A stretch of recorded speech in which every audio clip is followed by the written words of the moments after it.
Welcome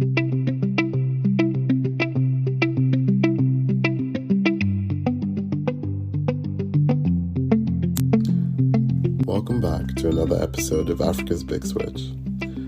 On this episode of Africa's Big Switch, we sat down together with Natasha Ibori. Natasha is an impact-driven executive committed to giving more people the freedom to do whatever they want.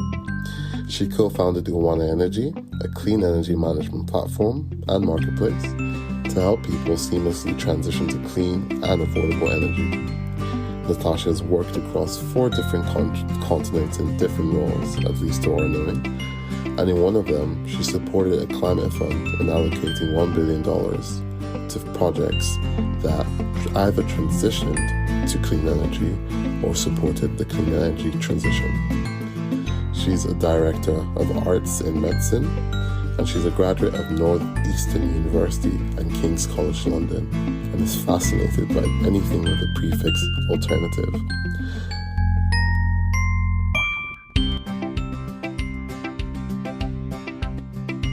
Hello and welcome to another episode of Africa's Big Switch. Today I'll be hosting with Hassana. My name is Bolaji, and we'll be speaking to Natasha, who is the CEO and founder of Uwana Energy. Hi Natasha, how are you doing? Hi, doing great, thank you. How about you? I'm okay, not too bad. Thank you for doing this episode where I think this would be one of the interesting ones. And I think our listeners would be able to agree with that. So just as a first question, just to warm things up a little bit, Natasha, can you tell us a few things about yourself? Hi everyone, I'm Natasha, co-founder CEO at Uwana Energy. My background is primarily in climate finance, and I have really been interested in international development. So for the majority of my work experience, I have been involved in funding clean energy projects around the world, and worked at a venture philanthropy fund in Boston that funded think tanks and projects that all revolved around transitioning from coal to clean energy. And so then just working there, then moving to Nigeria, working at Access Bank and PwC, I really learned about the industry at large and decided to start something. That's cool. So you've gone from you said you studied finance. Did you do climate finance at uni? I had a focus on climate finance, but I studied international development and emerging economies. Got you. So what was it about transitioning from finance, especially in the West? Maybe I think you mentioned New York, you worked for the VC fund, and then coming back into Nigeria, why did you kind of transition away from the finance space into international development? Move back to Nigeria to start your own company? Yeah, I think it was really just seeing how much money was actually available for climate projects and clean energy. Where I worked alone, there was $1 billion in aligned funding going towards these projects, but none of it was going towards Africa at all. And I was kind of shocked and annoyed to see that, especially being, I was probably the only African on the team as well. So I was trying to advocate for that, but it just wasn't really happening at the rate that I felt that it needed to. And some of the reasons were around just lack of transparency, lack of high quality projects, not really having those connections there. And so I just thought there's such a huge opportunity, especially with all of the climate justice stuff that's going on at the time. And a lot of African nations were coming up and saying, actually, we have the burden of dealing with the effects of climate change and the impacts, but we have been the ones that have not polluted at all, really, contributed less than 1%.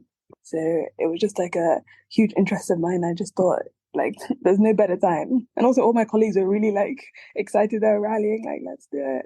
So. And I think just to add to what you said, I think for me as well, doing this podcast, I think what I realized doing a master's in sustainable energy was the African story is different. We are not just, it's not just based on the number of greenhouse gas emissions we save. There's a whole fundamental access to energy and electricity that we need to tackle alongside doing it in a green way and alongside tackling the effects of deforestation and climate change. So yeah, I completely agree with you. And I guess my final question based on that story is, was was there something specific about the energy industry that just drew you towards that space? Or did you just happen to find yourself there and you were like, oh, okay, this is cool? I think it was a number of things actually. So when I was writing my capstone project, it's kind of funny, like a lot of solar people you speak to, their stories started around their capstone project at uni. So yeah, mine is kind of similar. So like a lot of the research I was reading at that time, this like 2018, 2017, stories around Nigeria always started 80% of our GDP is oil and gas, and we have a 200 million population. And I was just like, this stat is like so significant to our story. However, like other nations are not really saying that proudly. We're saying that they want to move towards a clean energy future and moving away from oil and gas. So I was just like really curious as to how so much of our GDP and our economy is propped up by this industry that so many other countries are like running from, basically. So it was around that time, and then I also did a co-op, like a 6-month internship in Indonesia, and it was at a nonprofit that focused on the intersection of climate change and gender equality. And so it was basically a school that had like young women from across Indonesia coming to the school to like learn hospitality and gain jobs. And the main reason that this school existed was because most of their homes, they were like from agricultural backgrounds of families. And so most of their homes had either been like burned for palm oil, or they had like a huge amount of climate change related issues. And so just like seeing that and seeing people's stories, like people literally living the effects of climate change, I just was really like inspired, and seeing how Indonesia has been able to like transform their energy industry and the things that they were doing there. Yeah, I think that those two things were like big drivers for me. That's really like interesting to hear, because honestly, climate change is in fact real, no matter how many people try to like, push against it. And it's like, it is affecting lives, like you just mentioned with the few people. So, I want to like touch on Uwana Energy a bit more. So could you give us more of a background, and also, highlight what problems Uwana Energy is trying to solve? Mm-hmm. Yeah. So Uwana, we started out in 2020 as a company that was looking to solve Nigeria's alternative energy issues. So I met my co-founder, who introduced through a colleague that I had whilst I was actually still at Access Bank. And they just knew that I had a passion for energy and sustainability, and my co-founder is an oil and gas lawyer. So we came together and we're just like, okay, people have these huge issues. Like nobody likes their fuel generator. If you go around just asking people like, okay, on a scale of 1 to 10, how much do you love this as a product? Like, yeah, numbers are going to be pretty low for a product that so many people use and rely on. And so we just went around the streets of Lagos for like weeks, just asking people like what alternatives that they have looked into, and just hearing people's stories. And from there, we just kind of started with what our skills could access, which was a hardware solution. So we had this like 500-watt solar generator, and that worked with inverter, battery, solar panel, and just started like pushing that. Obviously, it was 2020, so we all know how that year was generally. But I think coming out of COVID as well, just like seeing a lot of people relying on alternative energy solution.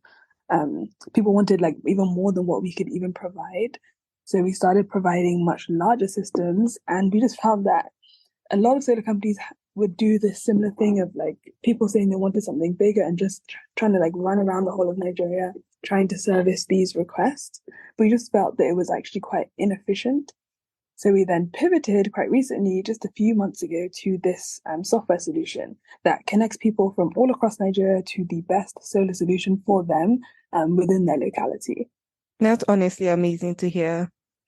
And yeah, could you actually tell us a bit more about the software solution, how it's worked, any success stories or anything like that? Yeah. So we launched this primarily because of that huge need. So instead of just like turning people away that wanted larger products, we just started connecting them to other solar providers that we had within our network. And like those numbers just grew because as a hardware company, we already knew how difficult it was to offer everything. And doing solar in Nigeria already by itself is difficult. You have to factor in importing product, organizing, inventory, customer acquisition, marketing, after sales service, installation, dealing with technicians, logistics. Like it's actually a very, very involved and difficult process. And so when we were starting out, we just felt like we didn't have that many places that we could turn to for support or for even just guidance. And we kind of felt that it was just so unnecessary. The challenges we faced, we'll definitely get into them, but there were many. And we felt that there should actually be kind of more ecosystem builders or organizations that exist, not just providing hardware, but helping solar companies thrive. And you see that in a lot of other industries, but the energy industry, despite it being so complex, just doesn't really have so many people that are just working to like oil the cogs in this great machine. So that's what we're trying to do. But I'd say in terms of success stories, since we are quite new, we're definitely hoping to see a lot more impact. We're only in Nigeria at the moment, but we have had quite rapid growth. We have had projects in almost every state in Nigeria at the moment. And just looking to expand across West Africa pretty soon. So yeah, pretty impressed with the traction, but looking to do a lot more. I'm looking forward to it as well and seeing what you're all able to achieve. Also, in terms of like support guidance that you mentioned before as well, I don't know, are you aware of like who your competition is right now, what they're doing, what makes you different from them, things like that? Yeah, so the competition aspect is pretty interesting in this space, as one of the reasons that we started, as I kind of mentioned, was that solar companies were having a really difficult time of managing everything. So you can have somebody in Sokoto calling someone in Lagos that, oh, I want a solar product. You have to now organize that. And a lot of solar companies would just take up those projects, but not actually take into account that the customer experience does matter.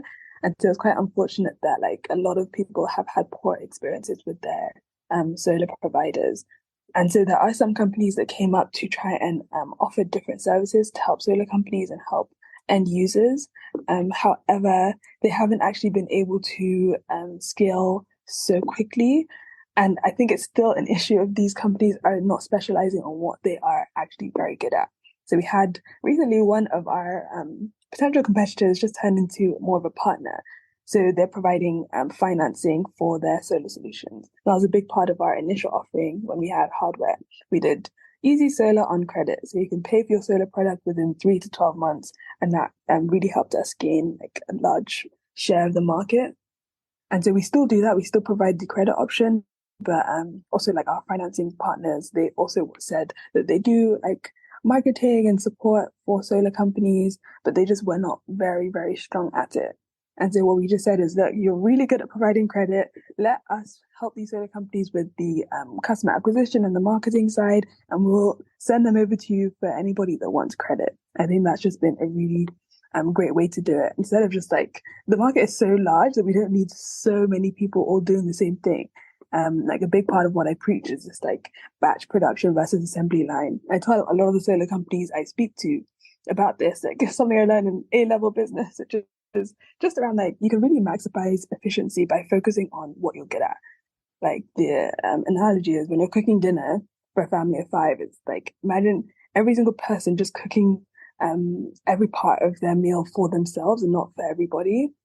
It's extremely inefficient. You just make one plate at a time. But if you focus on cooking the whole dinner, then everybody can share.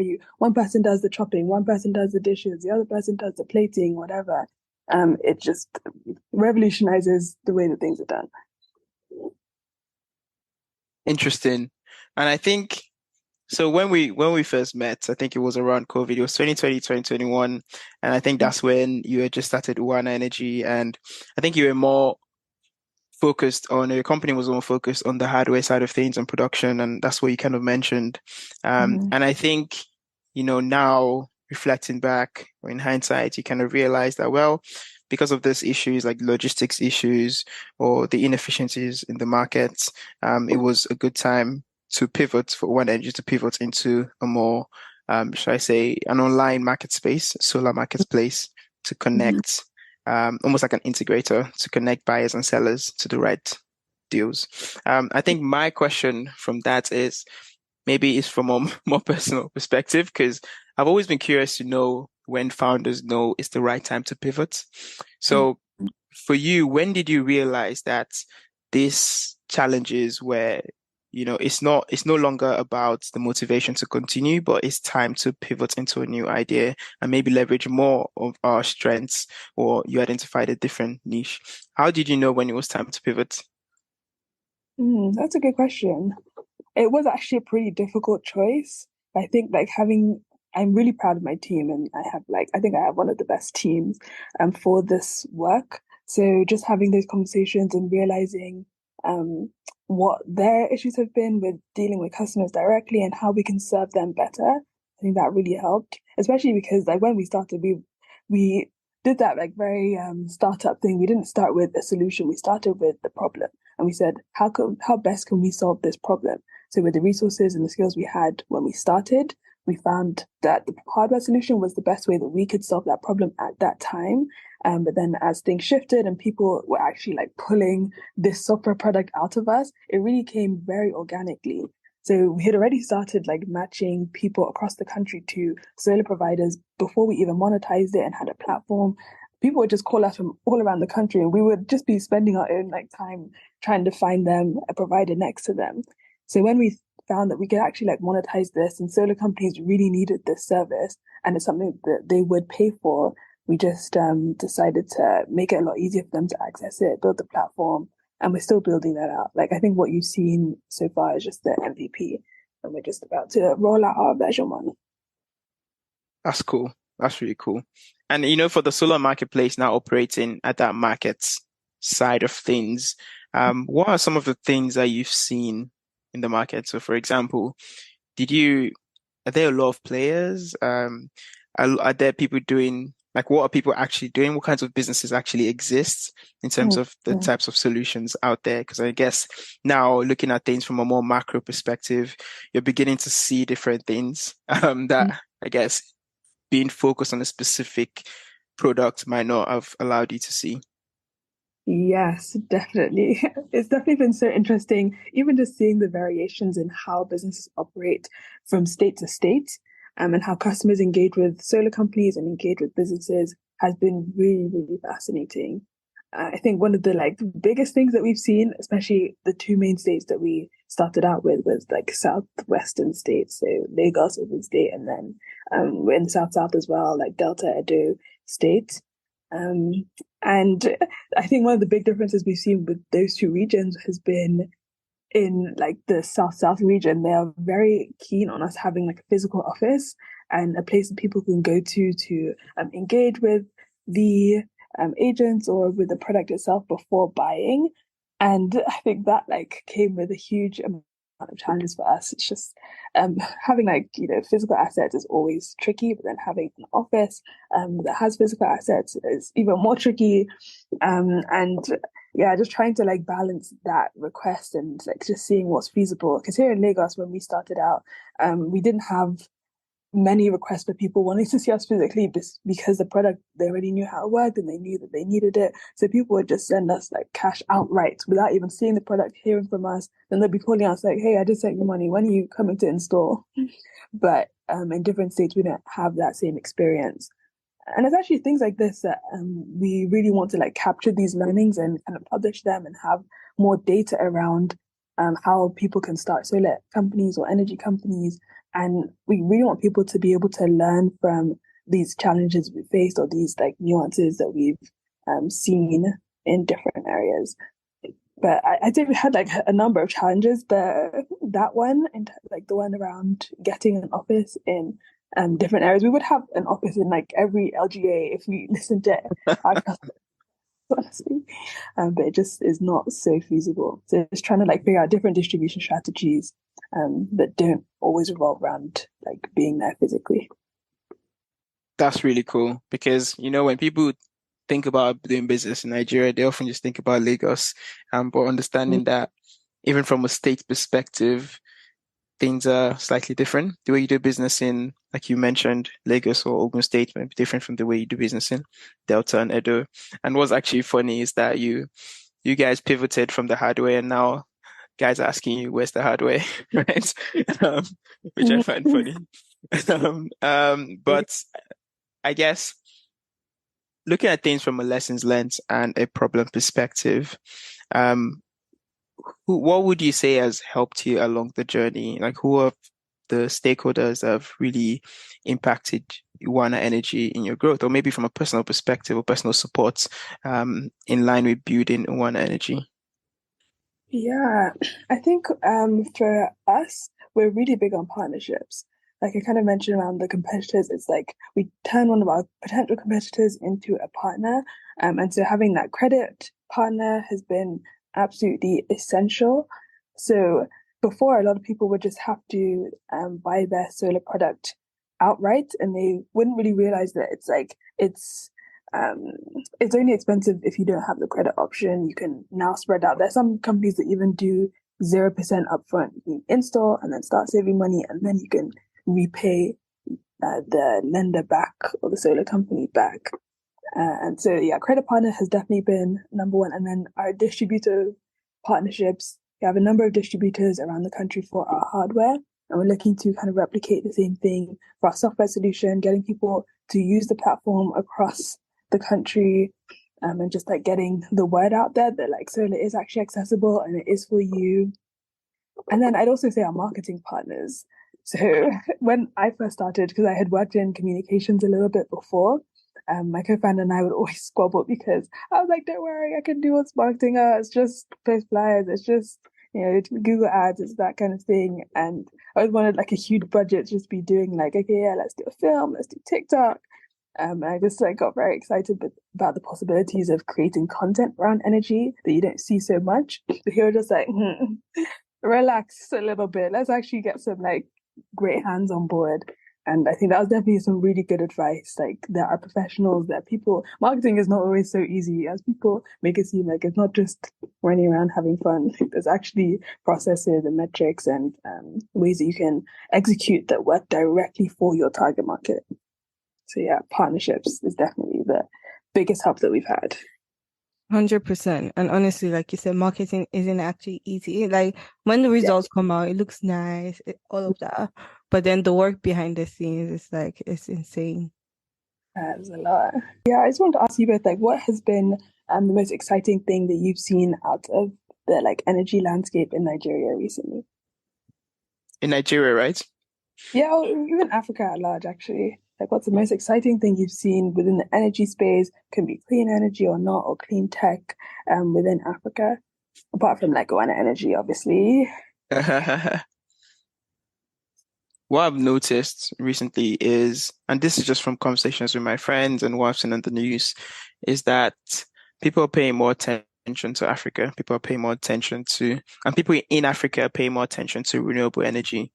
So I've had this conversation with people that are not even in the energy space, and they're always wondering, like, now with the fuel price in Nigeria being about 600 naira per liter, what can we do about it? And I've had conversations with people that say, let's use natural gas to power our cars. Let's consider solar energy in terms of electricity because our electricity bills are going high, right? And I think for me, the most exciting thing is that we're having genuine conversations about it and people realize that there are opportunities out there. It's no longer a thing for, we will still need to develop before we kind of transition to solar. I've actually seen people genuinely interested to starting businesses in this space. And like you mentioned, Uwana is one of them, right? Creating this solar marketplace that connects players. I would say the second thing from a Nigeria's perspective is I have seen, so I guess based on the exodus of all of the international oil and gas players, I have seen local players step up to take ownership of oil and gas assets, right?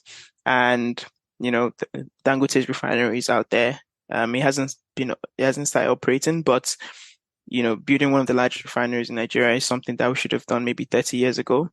But at least now it looks like it's going to start producing something. Mm-hmm. But also having local oil and gas expertise, which is still very key, still very important to driving the economy, because like we know, like gas is a transition fuel and it can basically power our developments. So yeah, just to summarize, I think the most exciting things I've seen in Nigeria, one, people paying more attention to it. When I say people, I mean the youth, paying more attention to the opportunities of renewable energy. And secondly, the local businesses looking for how to plug into the energy market. Yeah, and just to add on to what Bolaji said as well, like actually the people also getting involved, the different types of, should I say, solutions that people are bringing on board. Even some of the speakers, if you've heard some of them, like you can see the enthusiasm they have in and the passion for this, should I say, for this cause. So it feeds into like everything else, because when you see people's excitement when they're talking about it, what solutions they're bringing, it's like it's good to know that we're working as well. Like it's very easy for people to dismiss, should I say, Africa. We're focusing, like let's say Europe has a huge plan, America has a huge plan, but then when it comes to Africa, like not many people are really discussing it. Like you mentioned when you were working as well, like people tend to like almost dismiss anyways, Africa. But then when you go to Africa, you see that people are on job already. And that's what I really, really love about it. Mm-hmm. Oh, okay, fascinating. Thank you. I think it is these things. It kind of relates to the marketing aspect that I was talking about. Like, I really do want to see more companies really publicizing their work and like getting their stuff out there so people can know that there are such cool innovations going on every single day, and someone who's doing something so fascinating and so brilliant. I think there's just like a huge opportunity that like we would also love to fill as Uwana Energy as our marketing budget grows, just to like let people know more about what we're doing and hopefully get them the funding that they actually deserve. 100%. Yeah, that was a good question, though. I'm sure you could tell, like, we're like, oh, wow. But yeah, thanks for asking that. And I have another question. You spoke about the stakeholders. I want to hear a bit more about the customer side of things. So in terms of like attracting customers, keeping them as well, because I've had this situation where I know about someone who decided to like get solar PVs in their house or something like that. And it was working fine at first. And then they became a bit disappointed and then they just stopped using that provider. So what's Uwana Energy doing to not just get the customers, but to also keep them and make sure that they're happy as well? Yeah, that's a really good point. I think when we started with our hardware, that was one thing that we were very careful about. We did not want anybody to have any issues with the product, especially like when it's not the customer's fault. But unfortunately, a lot of the issues we had early on was because of like kind of customer errors, but we never put it on the customer. Like we have a manual and we already know a lot of people, they don't read so frequently, but I think the onus is on companies to provide the content that the customers need in a way that they're actually going to consume. If you're providing manuals and they're not reading the manuals, don't do manuals anymore. You gotta shift it out, or like maybe have a phone call or whatever it is. So that's like one of the big things that we have been trying to do to ensure that the customers are actually happy with the product, providing them the information and making sure that they're using the product correctly has been like the number one thing that we've been trying to do with our own hardware product, and then with the customers that we match to solar providers within our network. But then moving beyond that, just like making sure that our solar providers are actually following up with the customers and actually doing that after sales service. Sometimes it is just like, because solar companies are doing so much, we do empathize with them and we realize that you're so overwhelmed and so disorganized. So sometimes, yes, you might forget to do your after sales service, but with our platform, we're making sure that we can like just remind them, keep them on track, and make sure that there's no unnecessary issues. 100%. And that's actually a very good point. And what you even said about the manuals as well, like a lot of people don't have time for that anymore. So really educating the customers or finding a way around it is very, very key. And because I tend to always bring up finance because of my background, so I'm quite biased by it. So in terms of like financing, could you like elaborate more on, should I say, the struggles you face or the in terms of getting funding and especially, let's say, pricing with customers? Could you tell us a bit more about that? Yeah, well, I'll start with the pricing with customers aspect of it. I think one of the biggest factors that we consider when buying anything, especially something like a solar product, is price. How much does it cost? How much will it save me? And a lot of customers already have done all of these calculations in the past, especially with our customers that are typically more middle-aged, more advanced. They have businesses or homes or families and things like that. So they are quite price sensitive. And it's just like showing them, especially with the credit option, that you can spread this payment out and it's actually going to be a lot more affordable for you to keep this product. It costs you less than you're paying for your generator every month, and you can use it for 5, 10, 20 years. And that's when we really see people being very happy with their solar product. But then in terms of like financing for the company, I think what we started with was funding from institutional investor that really, really helped us. I think that's probably like our first bit of like pre-seed funding. Got 100K from All On, which is a great, like they're one of the big ecosystem builders, great organization, operational here in Nigeria and in other countries, I believe. So that definitely gave us a great head start, especially for our hardware solution. And then just beyond that, we've kind of been awarded some grants here and there, and that has really helped us to like take some risks and try out other things that probably not so usual for the energy industry. And I think that's one thing actually why another reason we really want to publicize our learnings is because not everybody will have the opportunity to get grants and institutional funding and realize what works and what doesn't work for this kind of market. So since we've had that opportunity, it's important for us to publicize those learnings and make sure that people don't make the same mistakes or don't have the same issues that we've had. But then we are looking at raising a large pre-seed at the end of this year. Hopefully, fingers crossed. I know the market is not looking great, but I think with the state of energy right now, it is so important for us to scale this solution as quickly as possible. Something I always like state is with the fuel price removal, the fuel subsidy removal, in like late May with the inauguration of President Tinubu, is that back then it cost me about a quarter of the price that it does to fill up my tank than it does today. So prices have skyrocketed more than it has like ever, and people are very, very rapidly looking for alternatives. And it was interesting, like initially we kept noticing based on like the activity on our website, we're just like, whenever we had a huge spike in activity, we were like, okay, yeah, something's going on within the energy market. That's super interesting. The whole like economic side of things. Mm-hmm. But yeah, thank you for sharing that. So based on let's just go back to the operational side of things now. And I guess in delivering the services for Uwana Energy, what are some of the challenges that you faced for the new solution? So for the platform solution, what are some of the challenges that you face in providing your solution? In other words, I don't know if you have a few stories, positive and negative experiences, and how have you overcome them? That's a good question.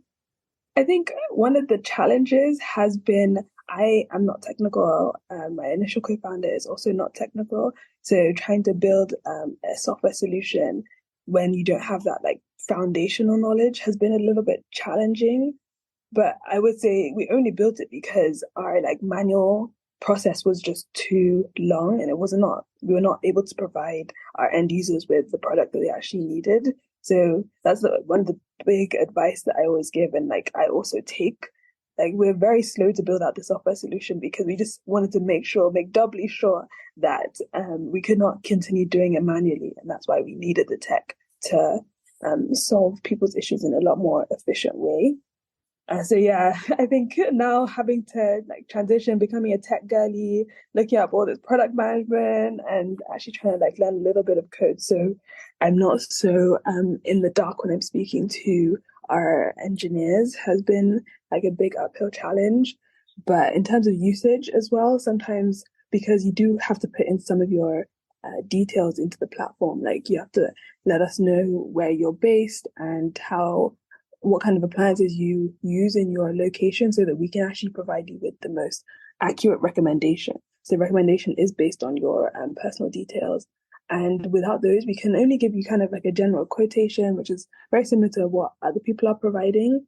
But what we're trying to do is like use artificial intelligence so that we can provide the most accurate recommendation that you don't have to have much back and forth on, and customers can just be happy with it from the get-go.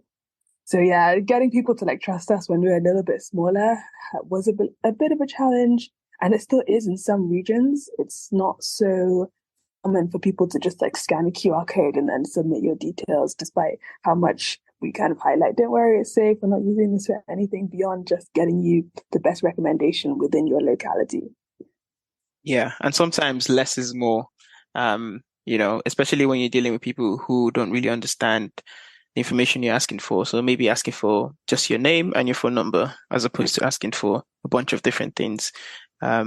Yeah. But yeah, thank you for sharing that. One more question before our bonus question, which is, what lessons have you learned that you think would be useful to our listeners? And I guess you can talk about some of the things that you like to share. You mentioned earlier, or you can talk about some of your campaigns. I think you already mentioned your reason. But I guess this is just an opportunity for you to share whatever comes to mind. Yeah, there's actually so many things. I'll start with a funny story from earlier this week. This is not funny for a lot of people, so sorry, but it's funny to me. We had our first like proper extortion attempt earlier this week. Wow. Some like WhatsApp message. Some guy with his picture was like guns and it looked like some kind of terrorist thing. Now messaged us saying that someone paid them 200K to kill us, but he's told his guys to calm down, that they've heard of our company, so they're not going to just kill us straight away. And this was on our sales phone, so it's not like they got anybody's private number. This is like a number that's pretty public. If you want to buy solar, that's the number that you call. Yeah. The person, they didn't have any details about us. They were even asking us like, okay, who are your enemies? Who do you think is trying to do this to you? We're just like, should we even take this seriously? They said, no, they're watching us right now. They know where we are. We're all working remotely that day. So we're like, I don't know who this person might think they're watching, trying to send like very threatening messages. And yeah, that was like one of the kind of funny parts of this industry, because you do hear that there are people that will try to extort you and have issues like unnecessarily, which is one of the reasons why we have been hesitant to open up locations, offices in different parts of the country, because you can't guarantee the safety of your staff, and that is the most important thing to us. And so just trying to like work around these kinds of like random, very like specific issues that come up. Wow, that story you shared was really like, wow, very insane. But like on the positive, should I say positive side to it, would you have any should I say good points, I guess, that you want to share?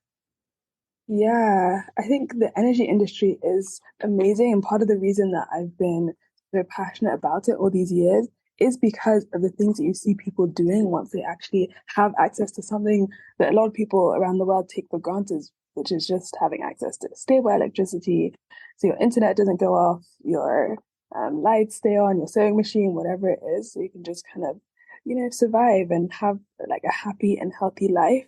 So I've had a lot of customers that I'm always just so proud of and so amazed to see just a few years down the line after our first initial interaction, just seeing where they've been able to get to and how much of that they fully attribute to like the solar product. And I do kind of keep in contact with people from time to time, especially from the early days, like when we first started, and it was just me and my co-founder. We were literally like going into people's houses. We get there, places we've never been before.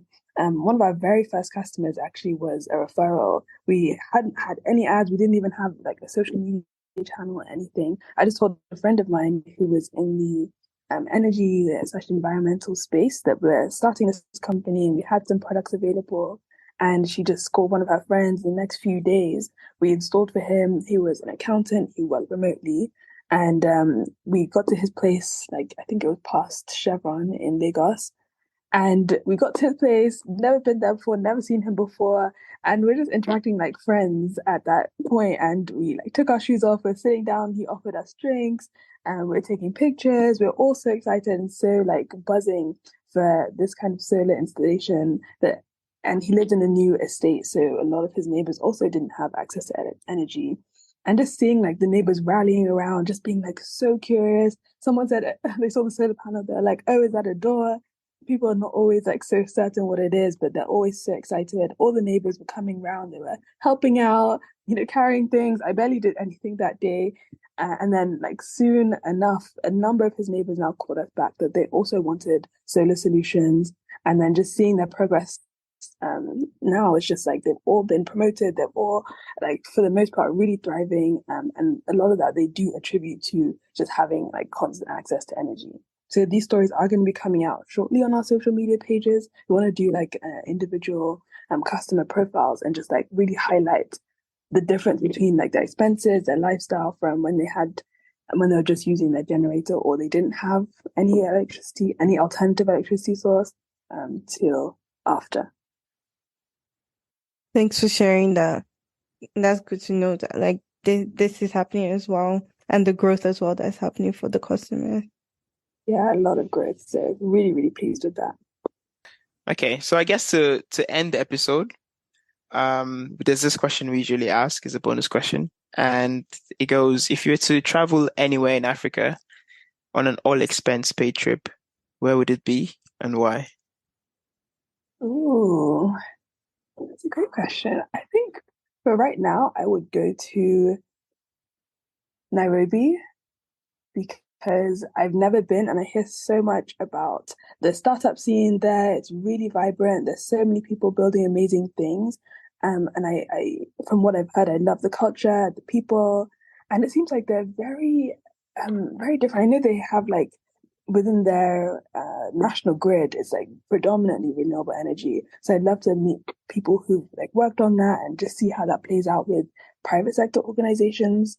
And also obviously they're like that East African sector, home of like how we do solar today in Africa with the like mobile money, those M-Kopa. Yeah, M-Pesa, they really started the whole thing. So I'd love to be around that. And also the female founders there, they just seem so cool. Like they come up to their pictures with like, they're really cool hairstyles, either red or like half-shaved head, they've got piercings. You just don't see that with female founders here in Nigeria. I think it's just not really like our culture. But yeah, I definitely love that kind of attitude.